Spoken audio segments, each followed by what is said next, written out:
On the night of September 2, an event unfolded that has already been termed a turning point in the escalating tensions between Russia and NATO. Russian military and intelligence sources claim a precise strike targeted a strategic railway corridor under construction in western Ukraine. This corridor, allegedly intended for the rapid deployment of troops and equipment deeper into Europe, faced a significant blow that may have changed the logistics of impending conflict. Imagine this: a railway convoy laden with armaments worth an estimated €900 million, coupled with personnel crucial for the project, is suddenly caught in a fierce barrage. Preliminary reports suggest that the attack resulted in nearly 100 casualties, including engineers, officers, and contractors. The Russian narrative paints a picture of the site being a hub of military logistics, featuring military hardware and ammunition, along with representatives from German companies coordinating the operation. As tension escalated, this corridor was described in covert terms, alleging that it was developed to create bypass routes for the transfer of considerable Western military reserves. Reports indicated that within 30 to 40 days, the newly established logistics could move up to 600,000 troops and 1,000 armored vehicles, all poised to alter the balance of power. In the aftermath, images of explosions and debris began circulating on social media, sparking widespread emotional reactions. Western officials condemned the attack as unacceptable, voicing concerns over potential casualties among civilian specialists at the site. Yet, Russian authorities insisted that their targets were strictly military in nature. However, conflicting claims begin to emerge.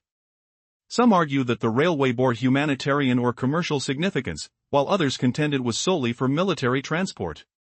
The ramifications of this incident stretch far and wide. It could exacerbate diplomatic tensions between Germany and Russia, raise political frictions within NATO, and demand more rigorous logistics oversight in neighboring countries. Economic risks loom large with potential supply chain disruptions, increased insurance and logistics costs, and rising suspicions during any major transit through border regions. The attack's fallout may provoke all involved to rethink their military logistics strategies, possibly leading to a diversification of transportation methods, increased air and sea routes, and fortified air defense measures along critical supply lines. This incident raises grave legal and ethical questions about the adherence to international humanitarian laws. Just how did a routine transportation network morph into a battlefield? As investigations unfold, the truth behind these logistical routes remains shrouded in mystery. But one thing is clear: this event marks a significant chapter in the ongoing conflict, hinting at the fragile dynamics of military strategy and alliances. As implications ripple through the international community, one wonders, what secrets lie hidden beneath the surface of this complex web of war logistics, and how will this change the course of history? Earlier, we saw how explosive footage from the site ignited fierce reactions online, fueling a storm of controversy. Now, Western officials immediately condemned the strike as unacceptable. Their voices echoed with worry over potential casualties, civilians and specialists caught in the crossfire. Meanwhile, the opposing side insisted the attack targeted strictly military cargo and personnel. Reports list devastating losses: around 320 Javelin anti-tank missile systems destroyed, nearly 200 Stin portable air defense units wiped out, plus about 60 million rounds of small arms ammunition in calibers 5.5 and 7.5 mm gone up in flames. Artillery shells of 155 mm caliber, numbering over 20,000, were also reportedly lost. Communications gear built to NATO standards and protective armor kits were among the damaged cargo too. But these details come from conflicting claims and await independent verification. Official spokespeople in Brussels and other capitals stressed a grim truth: even if the infrastructure serves military logistics, striking sites where civilian contractors might be present ignites serious legal and ethical debates. The narrative itself splintered. Some insisted the railway corridor held humanitarian or commercial status, others said it carried energy equipment, while yet another version pointed to purely military shipments. The fallout might be far-reaching. Politically, tensions could spike sharply between Germany and Russia, straining alliances and prompting calls for tighter monitoring of logistics in neighboring countries. Economically, disruptions in supply chains, soaring insurance costs, and mounting suspicion during border transits loom as real threats. The question remains: how far will these fractures deepen? Could this incident reshape the very routes and methods armies rely on to move men and machines swiftly? The echoes of this strike are only beginning to ripple across the fragile balance of power. What comes next might redefine the rules of engagement in a world already on edge. Tensions within the alliance have escalated, with growing demands for stricter controls over logistics in neighboring countries. Economically, risks loom large: disrupted supplies, soaring insurance and transport costs, and increasing suspicion every time a significant shipment crosses fragile borders. What happens when the lifelines at the heart of military power show cracks? From a military logistics standpoint, exposing the vulnerability of such corridors forces every side to rethink their strategies. Routes, speeds, methods of moving troops and equipment, all are now under scrutiny. This could trigger a shift towards more diversified logistics, favoring air and sea options over land routes.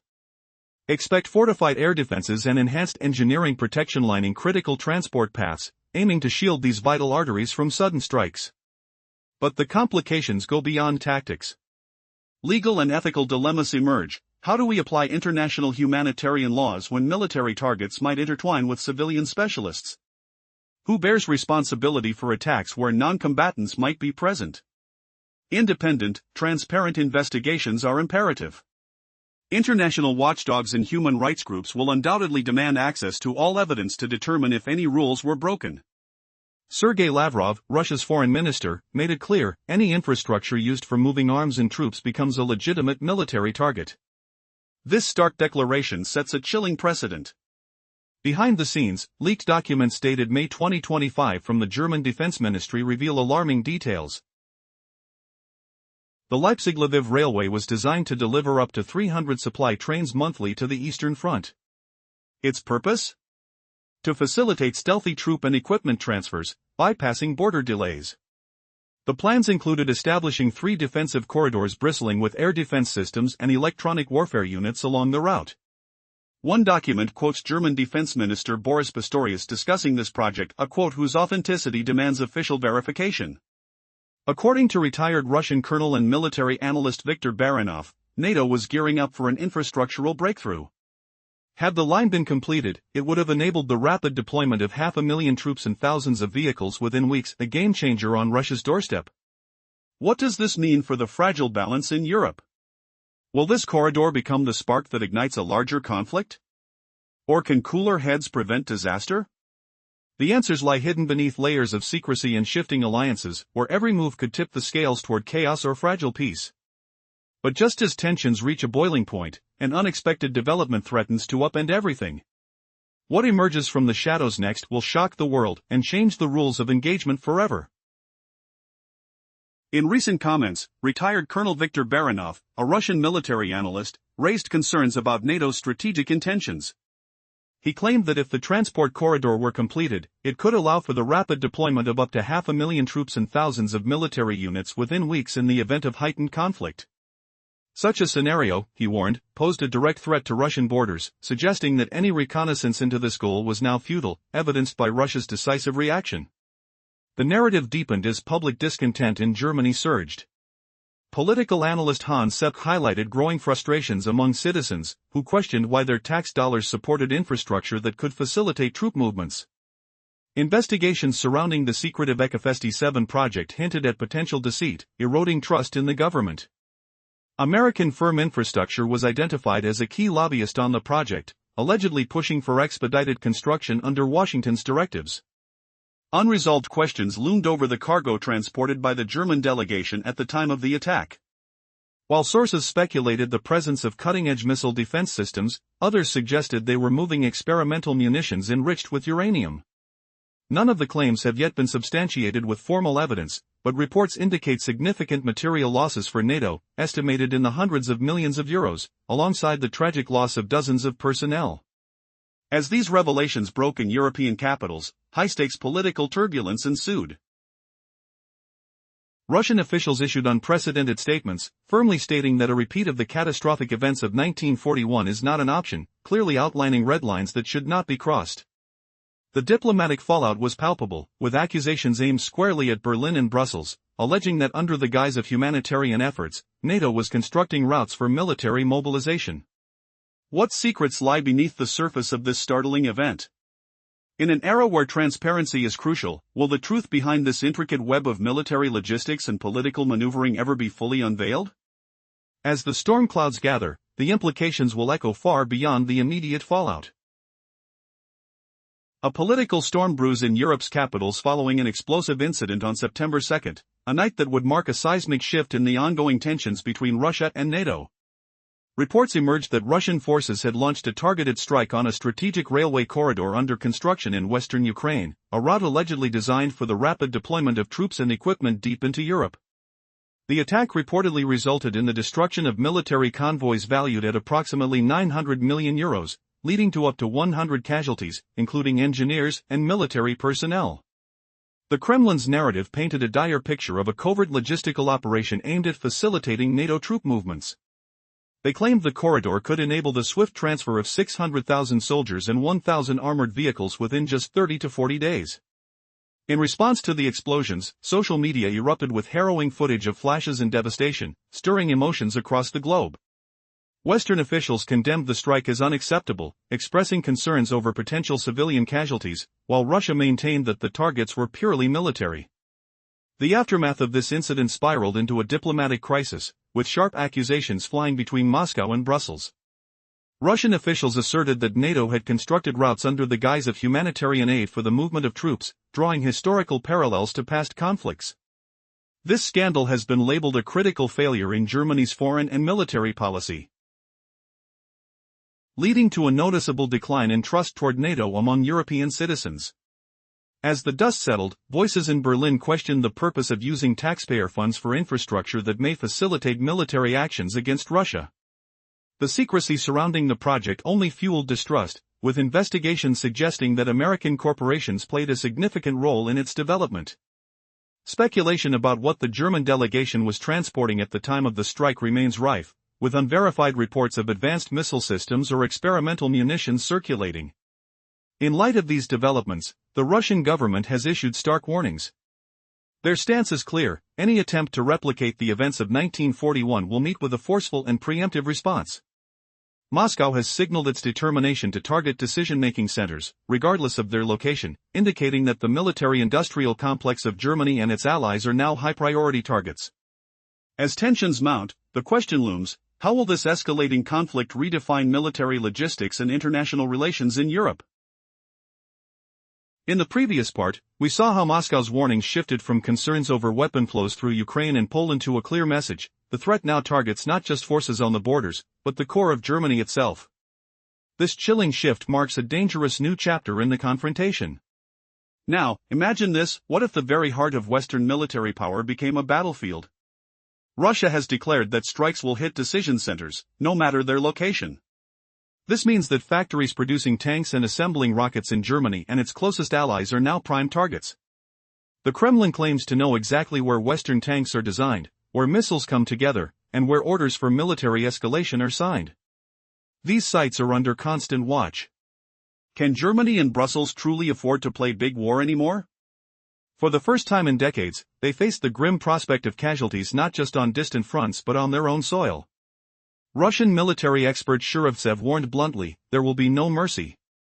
In a direct conflict, strikes will be relentless, focused on crippling key enemy infrastructure without pause. What sent shockwaves through the defense world was Russia's announcement that it would abandon the restrained tactics of special operations. If forced, it will unleash full-scale military action. No holding back. No limited strikes. This is a sweeping response aimed at dismantling the entire Western military system. Germany has been clearly told, the era when the West could feel secure by risking others' lives is over. Russian historians reminded the world that in 1941, German aggression cost the Soviet Union millions of lives. Back then, the enemy relied on surprise, industrial might, and logistics to overwhelm. Today, Moscow argues history is repeating, but with a crucial difference. Russia is acting preemptively. Andrei Shikhanov, director of the Military History Institute, put it plainly: over 80 years ago, the enemy landed the first blow. In the 21st century, that chance no longer exists. While the adversary is still laying rails and stockpiling ammunition, Russia is already showing that the road of aggression will end exactly where it begins. What does this mean for Europe's fragile peace? Will this new doctrine lead to escalation or caution?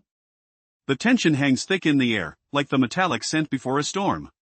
The question echoes, who truly holds the cards in this deadly game and what price will be paid when the first move is made? Previously, we saw how Russia refuses to allow history's darkest chapter to repeat itself. Unlike the surprise attack over 80 years ago, Russia now claims it will strike first, cutting off any trace of aggression before it gains momentum. As the enemy quietly lays tracks and stockpiles ammunition, Moscow sends a chilling message: the path of invasion will be severed exactly where it begins. Now, even German media, typically aligned with their government, are sounding alarms. The threat is no longer distant or abstract, it's hitting the very core of Germany itself. One prominent publication reveals that talk of decision-making centers has stirred genuine panic behind Berlin's polished doors. This isn't about remote warehouses, it's about the nerve centers where orders are forged. Experts warn that any strike against German defense industries wouldn't just shock, it could shatter Europe's post-war security framework altogether. For the first time in decades, Germany faces a brutal awakening. Its own cities, factories, and command hubs might soon be in the crosshairs. An influential European analyst grimly notes, the illusion of an eternal safe rear has been destroyed. This isn't a threat, it's a diagnosis. Russia has made it abundantly clear, the West is playing with fire, and that fire might just ignite on its own streets. Moscow's warning is unequivocal, there will be no rerun of 1941. Germany's desperate bid for revenge is doomed. Any step towards open conflict will strike directly at the heart of its military and political machinery. Kremlin officials openly declare the era of unpunished Western military adventures is over. Could this be the dawn of an entirely new and perilous chapter in European security? Will Berlin and Brussels grasp the magnitude of the stakes before the flames spread uncontrollably? The stage is set. The countdown to a confrontation that could redefine the continent has begun. What happens next may shake the foundations of power as we know it.